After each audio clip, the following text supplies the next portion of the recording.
Alright, hi guys. I'm lazy and I want to upload a video, but I don't really have the care or much, I don't know, equipment to actually edit, so I'm one taking this.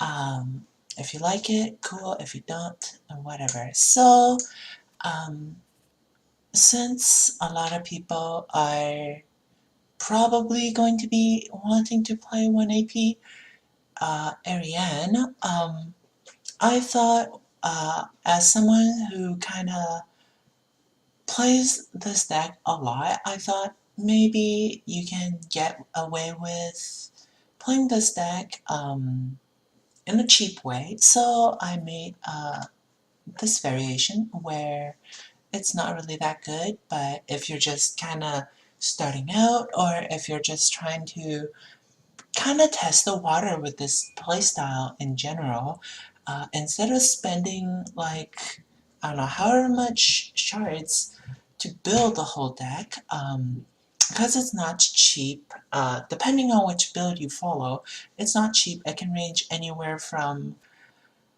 I guess the lower ones are around 500, which is not that bad, but for much more expensive builds, you can potentially be looking at like 5k shards, which I understand is probably still on the cheap end, but this is very much a build where it's kind of there to kind of get your feet wet in all this. So the deck list, everything is a base card with the exception of Earthwave, which is an emerald. The reason I run Earthwave at 1 is I believe Earthwave should be ran at 1 because you should never have to rely on Earthwave for kills. Earth Blast should always be your go-to uh, big damage card. And of course, we're playing more creatures because, yeah, that's kind of what it is. Unfortunately, because Penguin Sheep is a card that's not in the base set, I actually don't run it. However, if you don't have Penguin Sheep, which is an emerald as well, there is actually a ruby that you can, not a ruby, a sapphire that you can run over it, and that is animated books. It's not really a drop-in replacement per se, but this card does remove your AP, which then opens you up, if you choose to run Wind Surge. Of course, uh, the whole thing about sorry, the whole thing about animated books is it gets you spells, which means uh, usually it's most effective for nabbing you Earth Blasts, uh, and of course other cards. So we'll go over some the deck list, and then we'll hop into a few games, hopefully. So Alamorisane, Cabbage, Clairvoyance, a Weapon, Mimic, some more stuff. Nothing too special here. Gold Engine is Calfet Worker plus Alchemy. That is pretty standard for this. So yeah. So let's just hop into casual. This is my main deck. Cheap Blast is, yeah. So I guess the general playstyle of the deck is you want to put a little bit of chip damage on them, not too much, but basically you want to put them into a range where you can kind of finish them off with either Earth Blast followed by Earth Wave, or they are just in Earth Blast range. Or Looks like in I'm our going first. case, Wind Strike into Earth Blast. So right off the bat, we have a finisher combo here. So we don't need these. They're just gonna get in the way. We actually do want this, so we're gonna hold on to this because card draw is extremely important. We are also going first, so that is going to be important to keep in mind. So, Alamore is saying into potion, we won't get any health, but if My our time for opponent preparation is a runs strike low. Ariane, that health gain will be important. And it looks like our opponent is playing strike.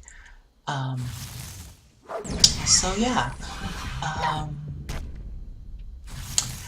I guess one thing to kind of explain why we put these two in the back is Alamore is saying we don't want to put this out in front in case our opponent has that card that is running the pirate that removes their gold. So we want that in the back. And as you can see, she gained some AP. Now we have Clairvoyance, and now we also have a near full hand, which means we're now able to kind of make use of uh, some things. So right now we don't want to play any more than 7, play below 7, because what happens is our max hand is 10. So I'm right now ready. I'm gonna play like this, and oh, that's not good. So, well, we whiff a wind strike, which isn't really a big deal. Of course, it would be nice if we did actually resolve that, but what's most important is we get a little bit of gold. Um, Eventually though, we're really gonna wanna build up gold, and right now, since she's strike building up AP, we're kind of expecting her to damage us, and there we go. That's what we're looking for. Right here, here, here, and here. This should put us back to 8 cards here, which means we missed 2 draws, but in this I'm process, ready. we're gonna gain 9 gold, lose 3, and we're gonna come out with a net positive of 6 gold, which will let us Earth Blast into some, hopefully we'll get a little bit more gold draw, and we'll be able to do more. So yeah, ideally we kind of want to do this earlier, and that's the pirate we're talking about, the one that removes gold. We don't want to play our gold cards too early, or else we're gonna not be able to pay for our gold later, which, yeah, which is exactly what I'm talking about here. Um, So we're running 6 creatures in the deck. We've actually only hit 0 of our 4 creatures, which means we have a potential of drawing into creatures uh, after, which is kind of concerning actually. Because the main combo is Potion, Earth Blast, Earth Wave. So hopefully we draw some creatures here and we can actually unfortunately we don't, so we're just gonna put some chip damage in and just hope for the best, really, because these are free. This should give us 2 gold, which means we should have 12 gold, which is enough for Mind Bomb, Earth Blast, Earth Wave, I'm which ready. is enough to kill at 9 supports in hand, which means considering we've hit zero creatures, that's a bit concerning because there is a total of 4 creatures left in our deck somewhere, and if we don't draw 2, we lose because that is essentially an all-in combo. Thinking of, I probably should have put this in the last spot, so um, yeah, but one good thing is it's chapter 4, which means we're gonna finalize the combo next turn, and in doing so, we have a lot of wiggle room for the final fight if it comes down to that. And she actually damaged herself a little bit, which, oh, this is not very good. She's gonna have quite a bit more effective health than our combo would allow, so yeah, this is gonna be tricky. So we're at 7 again. We're making full use of the start of turn draw, and I must prepare to confront my fellow adventurer. Exactly what I did not want to see. Fortunately, it's like this. I will draw 2, we'll draw... So this means we will be drawing 2, we'll be drawing to 8 if we don't draw 2 supports. This should be, if we draw 2 supports, we should have enough to win the final fight. If we draw 2 creatures, our final 2 creatures, we're gonna have a bit harder of a time, but because this is the final turn, we're going into the final fight with, by putting down at least, there's 12 damage here and 10 damage here, so we're putting it down at least 24 damage here. Oh my, that's not very good. This is not very good for our health. So I guess it all depends on where we're gonna draw. We're gonna take 4 damage here, we're gonna take 3 damage here, and that's gonna put us to 20. And there we go. We have 8, so that's 16 here, and I believe it's 12 in the back, so that will not kill, but we should, in theory, be able to win in the final fight unless her last card is a heal. And no, it's not, so we should be good.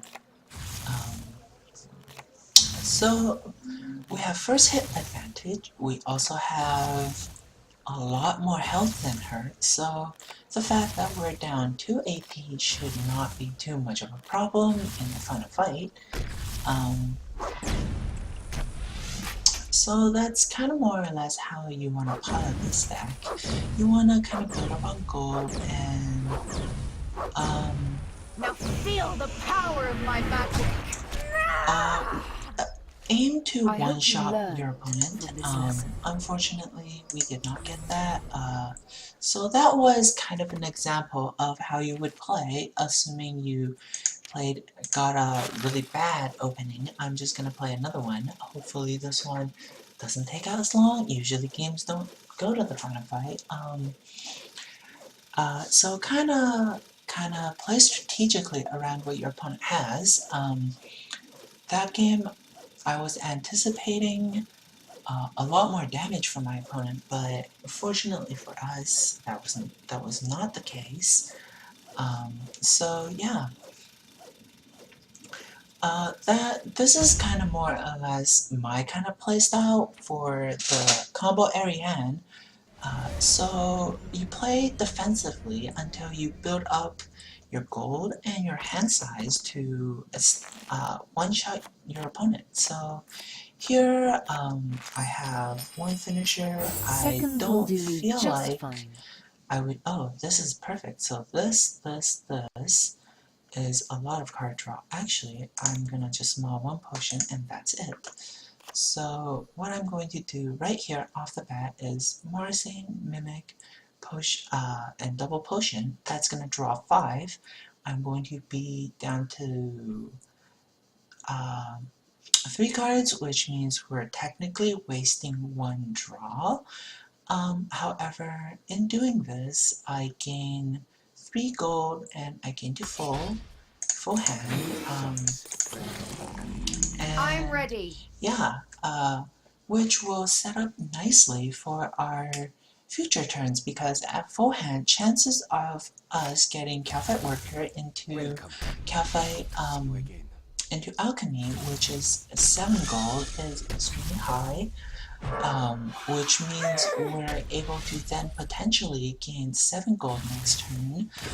So that's the big thing about playing this deck is, of order of importance, card in the first turn, you want to prioritize card draw. Gold is very important.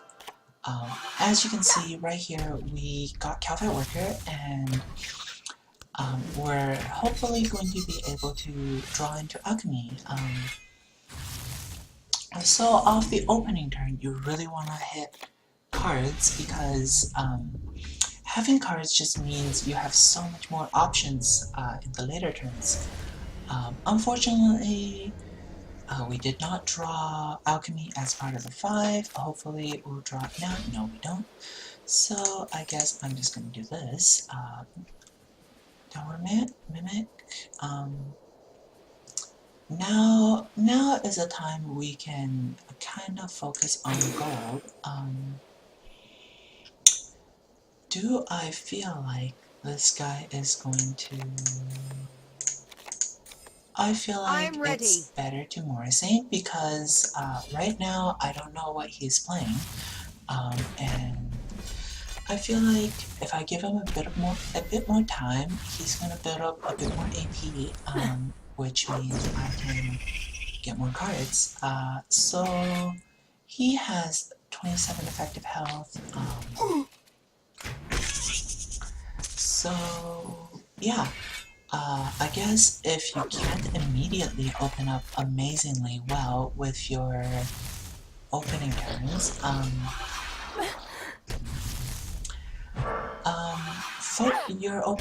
your second turn should be about gold if you don't have amazing gold in your opening turn. That's what I feel. And in your third turn, ideally, you should have enough to kill. And as you can see, we have the gold here for our kill combo, which is these two. And we also do not have the card draw, so we are going second. So that would put us to, yeah. Okay, what I'm going to do here is I'm going to split my combo in two. Because I have what I'm doing here is I'm ready. I'm gaining an incredible amount of gold, and I do have a follow-up play next turn, which is Earthwave into Windstrike, and those two, if assuming my opponent would take no damage this turn, I would have enough for the kill next turn. Unfortunately for us, our opponent has gained 10 armor, which means our follow-up play doesn't actually kill, which is quite sad, but that is okay, because we do also have, oh man, so I miscalculated there. So we have this thing and this thing. Okay, this is really bad, because what happened is we essentially wasted a whole turn, more or less a whole turn's worth of damage. Okay, I'm going to put these in the back like so, and yeah. I'm ready. Hopefully, fortunately for us, we still have the combo, but it's going to be a bit harder to make use of, because we're getting a lot lower in deck size, and our draws are going to be more likely to whiff, unfortunately, as sad as that sounds, and we also don't have that much gold, actually, so Here, have these pies. yeah, and this is the thing. Our opponent is healing up, so we really missed that. We should have not been so aggressive. But yeah, I was not counting on that. I So must prepare to fortunately for confront us, my fellow we still adventurer. have this. Unfortunately for us, it does not look like we will be able to make anything else happen here, since we do not have the card slots. So what might actually be better is if we just place this in the back. Um, Actually, this would not be bad because that would heal for 7, and yeah. So we have defeated a total of two creatures.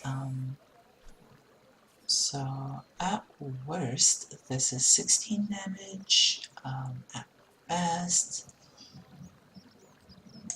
yeah, it's probably best to equip this. I'm ready. So yeah, I feel like a weapon is probably a little bit better. And we're doing final slot because I anticipate that my opponent is going to anticipate us to attempt to kill with damage in the earlier slots. So they might be burning Colomancers, which or Stack of Sharks, or other cards like that that will heal for a large amount when you are low. And in that case, by not bringing in the damage until the final slot, we are able to potentially make our opponent waste their heals. Fortunately for us, I don't think our rival put anything in. Okay, so we're hitting for a big chunk 18 here. So we should be able to take our opponent down in 3 hits, and he needs 4 hits to take us down. Now So, feel the power of my magic. yeah, unfortunately I thought this game would be Is it cruel to win easier, so easily? faster. Unfortunately not so, but the idea still stands. You kind of want to save up and build up on card until you have some kind of a one-shot going on. Or in my case, I thought I was able to make a backup play. I did not anticipate for my rival to gain so much armor, essentially so much effective health, that I was not able to punch through. So, that said, yeah, hopefully you take a look and find something you enjoy. If this deck is the deck for you, there is, I'm sure, a number of other resources out there on how to play this deck, how to build this deck, and yeah, it's probably one of the most widely played decks right now outside of Raptor and Veniscula, and yeah, well, it's definitely one of the best decks currently, deck archetypes, so if you don't have a lot of gold, uh, probably you can use, or shards, I mean, you can probably build this deck and have fun with it. I don't know how far you can get up in the rank ladder with this build specifically. Um, so yeah, hopefully you have fun with this deck, and I'll see you all next time, if there is a next time.